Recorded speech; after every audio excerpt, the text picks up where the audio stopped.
Problemado sa pag-ibig, pamilya, o nahihirapang hanapin ang sarili. Huwag mag-atubili dahil may nakikinig sa'yo. Love Me, Kathy G. This love letter is from Kendra. Dear Kathy G, magandang tanghali po sa inyong lahat, lalo na sa mga masugid ninyong tagapakinig ng FM radio. Bago po ako magsimula, gusto ko lang magpasalamat sa mga nagsishare dito ng kanilang mga kwento.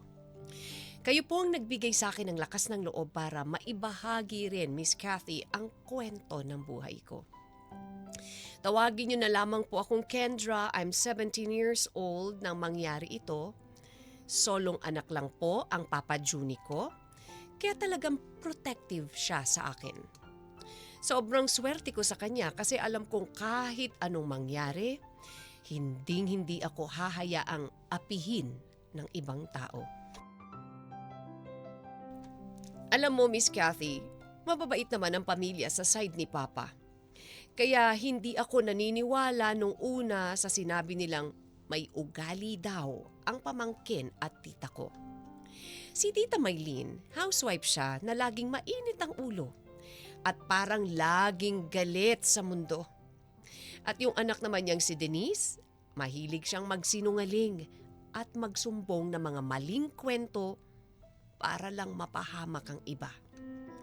Hindi ko akalain, Kathy, na pati pala po ako mapapagdiskitahan nila. Isang family outing na dapat sana ay masaya. Naging mitya ng isang malaking gulo. At dito na po magsisimula ang aking kwento.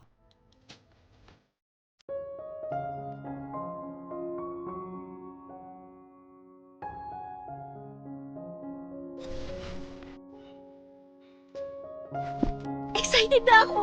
OMG! Sa wakas, natuloy na rin yung outing namin. Tagal kong pinaghandaan to eh.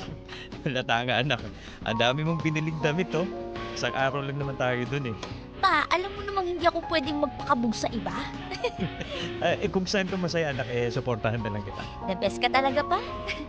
Tulungan mo na rin yung pinsan mo doon sa mga gamit niya. Sobrang mahihain eh. Ikaw lang naman yung kakapagpatawa dun eh. No problem pa. Ikaw rin magayos ka na ha. Sige ka, iwan ka namin. Kung ikaw yung iwan ko dyan, ako yung magdadrive ng sasakyan, di ba? O siya, sige na. Start ko na itong sasakyan. Magayos na kayo ha.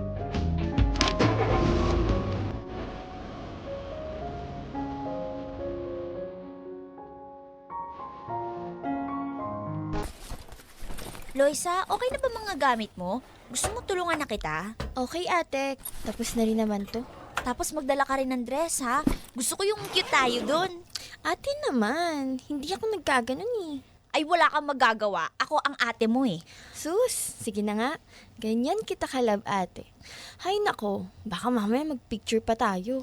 Siyempre, kakalimutan ba natin yun? Diyos ko po. Kendra! Loisa! Tara na! Para marampan nyo na yung mga outfit nyo. Tara na pa, swimming na po ako eh. Ay nga pala, bago tayo umalis, may sasabihin lang ako sa inyong dalawa ha. Lo, pa parang pinapakaba mo naman kami. Ano yun? Yung tita nyo kasi kasama doon. Layo na lang kayo doon ha, pag nagkaroon na naman siya ng episode. Baka sumpungin na naman yun eh. Bakit po papa? Okay naman po siya sa amin eh. Sundin na lang natin si Tito ate. Kasi natatakot din ako sa kanya eh. Mamaya sa akin pa niya mabuhos yung galit niya. Ay, hindi ako papayag. Magkakaalaman kami. Naku, Kendra. Joke lang, papa. Basta ingat na lang kayo sa anak niya ha. As much as possible, layuan nyo. Okay po, papa. Whatever you say.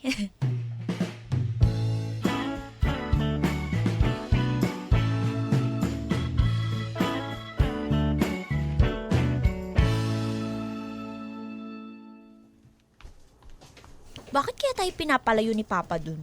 Okay naman siya sa atin, di ba? May naririnig-rinig din kasi ako ate. Lagi nga daw may nakakaaway si Tita Maylin. Dahil kay Dennis, hindi ko rin naman alam kung totoo ba yun. Kaya nga parang anggara naman kung hindi natin sila papansinin. Ikaw bahala ate, basta sinabihan tayo ni Tito.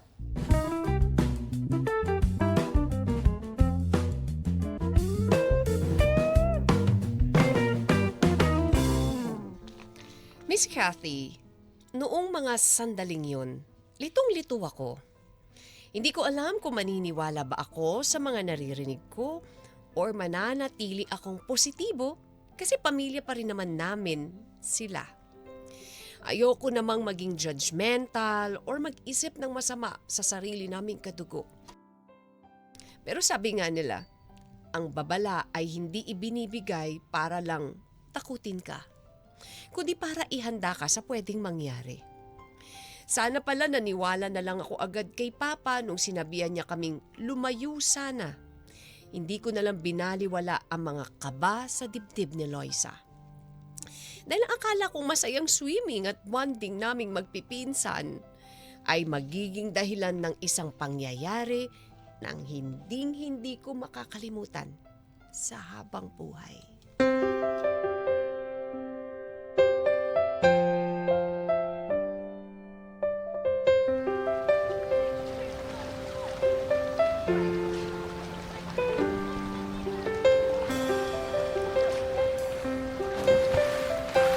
Dennis! Huwag kang lalayo dito sa tabi ko. Baka kung ano pang gawin sa'yo ng mga kung sino-sino riyan. Opo, Mama. Pero gusto ko doon sa malalim, oh. Hindi pwede. Dito ka lang. Junie, bakit naman kasi dito nyo naisipang mag-outing? At dumi-dumi ng tubig, oh. Pasensya ka na, Maylin. Ito lang kasing malapit eh. Kendra, Loisa, mag-enjoy na lang kayo ha. Huwag niyo lang pansin yung init ng ulo ng tita niyo. OMG, totoo nga. Sige po pa, tara. Tara, Loisa, picture muna tayo. Ate, tinitignan tayo ng masama ni Tita Maylin. Nakakatakot. Hayaan mo na siya. Inggit lang siguro yan sa outfit natin. Tara na, lapit na tayo sa pool. Ate Kendra, Ate Loisa, laro tayo. Oh, Dennis, nandiyan ka pala. Sige, laro tayo pero dyan lang tayo sa mababaw, ha? Akala niyo, ha? Ipapahama ko kayo.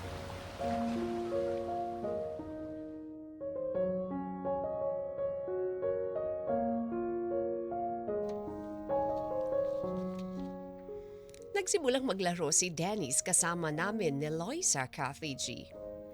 Noong una akala ko normal lang ang lahat, Miss Kathy. Pero nag-iba. Nagtatawanan pa nga kami at sinusubukan naming mag-enjoy sa tubig. Pero habang tumatagal, napapansin ko na sadyang kakaiba ang kilos ni Dennis. Yung parang may binabalak gawin na hindi namin maintindihan. Bigla-bigla siyang maglulubog at biglang aahon sa tubig. Tapos magpapanggap na nalulunod at kakaway-kaway pa habang humihingi ng tulong. Pero kapag lalapitan na namin siya para iligtas, bigla siyang tatawa ng malakas at sasabihing joke lang. Paulit-ulit niya yung ginagawa, Miss Kathy, na parang natutuwa siyang makita kaming natataranta. Hanggang sa isang pagkakataon, habang nasa gilid kami ng pool, bigla siyang nadulas. At dahil ayoko naman siyang masaktan agad-agad ko siyang nilapitan para tulungan makatayo. Pinsan ko pa rin siya, Miss Kathy. Pero hindi ko akalain na ang pagmamalasakit ko palang yon ang gagamitin niya para baliktarin ako. Doon na po nagsimula ang gulo na hindi ko inaasahan na mangyayari sa aming pamilya. Kathy, hindi ko makakalimutan yung itsura ni Dennis nung moment na yon.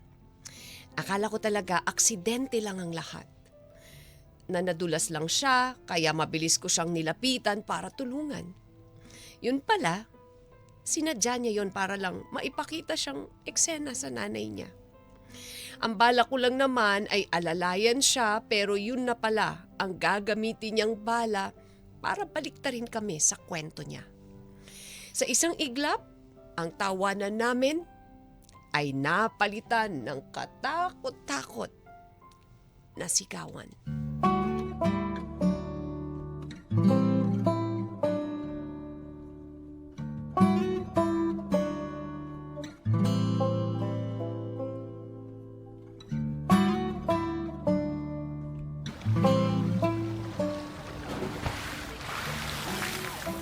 halika na dito, Dennis. O dahan-dahan lang ha, sa mababaw lang tayo ha.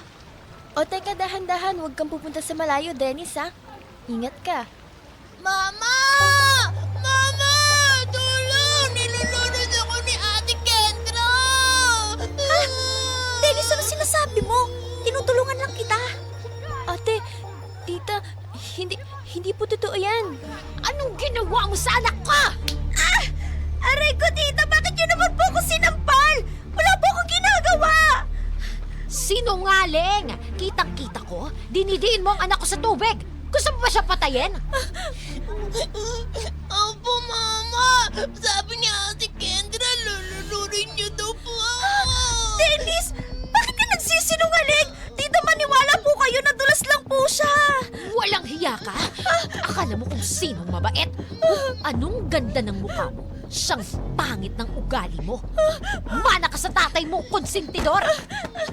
Tita, maawa po kayo kay Ate Kendra. Nanginginig na po siya. Tumahimik ka!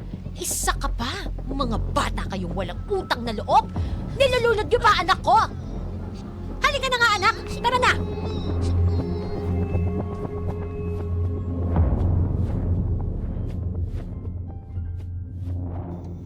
Miss Cathy, hiyang-hiya ako. Pakiramdam ko noon, tumigil ang mundo at lahat ng tao sa resort na hindi namin kilala ay nakatingin sa amin. Pinagsisigawan ako ni Tita Maylin sa harap ng marami na parang hindi niya ako pamangkin. Nanginginig ang buong katawan ko noon, hindi lang dahil sa lamig ng tubig na dumidikit sa balat ko, kundi dahil sa matinding takot at sa sobrang sakit ng mga salitang sinasabi niya sa akin. Bawat mura at sumpat niya, parang patalim na sumasaksak sa dibdib ko, Cathy. Sobrang nanliit ako ng mga oras na yon at hindi ko na gusto ko lang naman or para akong lalamunin ng lupa para lang makapagtago sa kahihiyan. Pero ang pinaka hindi ko matanggap, Miss Cathy, ang pinaka nagpakulo ng aking dugo ay nung nakita ko si Dennis. Habang nagwawala at sumisigaw ang nanay niya, nakita ko siyang nakatayo lang doon. Panay ang turo niya sa akin. Panay ang paninisi at pag-iiyak-iyakan. Pero kitang-kita ko sa mga mata niya na nagtagumpay siya.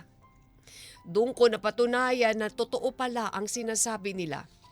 Na may mga tao talagang kayang manira ng buhay para lang sa sarili nilang kapakanan.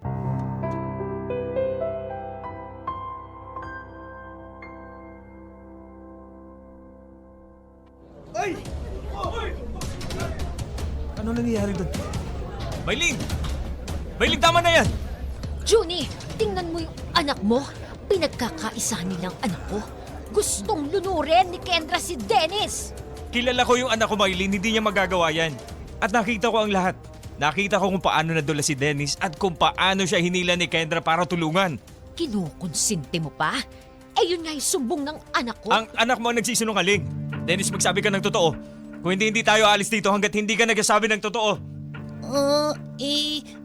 Mama, biro lang naman po yun eh. Ano? Hindi naman po talaga ako nilunod. Gusto ko lang po silang asarin. Narinig mo yan, Maylin? Pinahiya mo ang anak ko. Sinampal mo pa siya dahil sa kalokohan ginawa ng anak mo. Pa, tara na po. Ayoko na po dito. Tita, hindi ko po makakalimutan to. Nadala lang naman ako ng emosyon. Huwag ka nang lumapit sa amin, Maylin, ha? Tara na, Kendra! Loisa!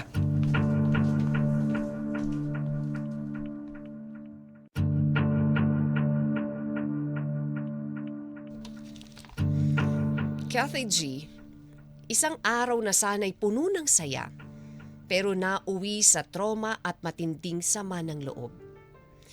Umuwi kaming luhaan at mabigat ang dibdib. Pero may daladalang aral na hinding-hindi ko makakalimutan habang buhay. Natutunan ko po na hindi porket kadugo or pamilya ay kakampi mo na sa lahat ng oras. Minsan, kung sino pa yung inaasahan mo mag-aalaga at mag-iingat sa iyo, sila pa yung magiging pinaka-toxic sa buhay mo. Sila pa yung unang manghihila sa iyo pababa at sisira sa pagkatao mo sa harap ng ibang tao. Hanggang ngayon, Miss Cathy, kumikirot pa rin ang puso ko tuwing naaalala ko yung mga bulyaw at masasakit na salita ni Tita Maylin.